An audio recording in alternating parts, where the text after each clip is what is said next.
V Evropskem parlamentu bomo naslednji teden glasovali o reviziji tako imenovane tobačne direktive. Ta sedaj že obstaja, vendar jo želimo revidirati zaradi tega, ker želimo pravila o tobačnih izdelkov med državami članicami bolj poenotiti in hkrati ohraniti ali pa še zvišati visoko raven zaščite javnega zdravja.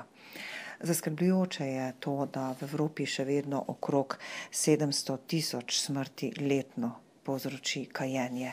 In zaskrbljujoče je to, da je med kadilci mnogo mladih.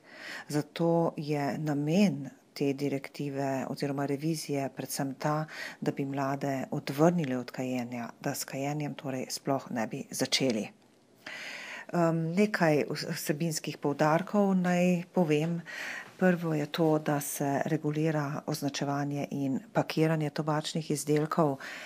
Tako bodo tobačni izdelki morali biti označeni z slikovnim materialom in tudi s tekstom, torej z besedilom.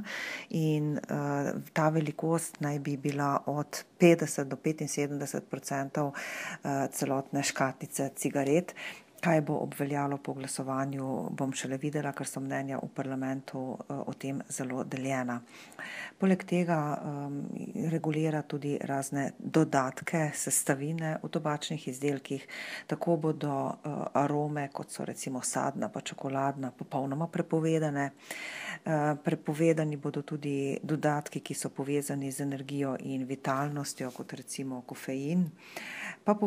Prepovedani bodo tudi dodatki, ki bi lahko ustvarili napačen vtis, da izdelki koristijo zdravju, kot recimo vitamini.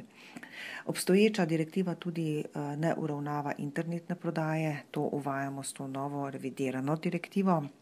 Hkrati pa uvajamo tudi evropski sistem sledenja tobačnih izdelkov.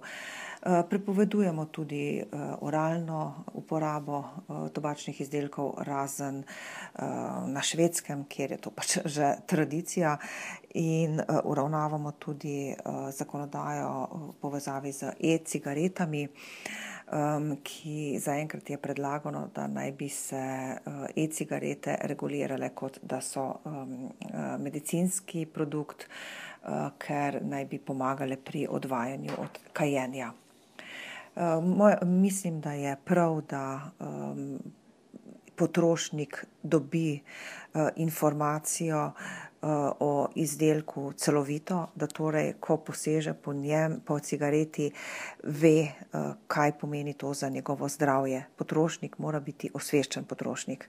Hkrati pa moramo seveda pri sprejemanju zakonodaje upoštevati tudi to, da kajenje je svetovni pojav, da ima tudi Evropa svojo tobačno industrijo in da ji omogočimo, da ta vendarle še naprej konkurira na svetovnem trgu.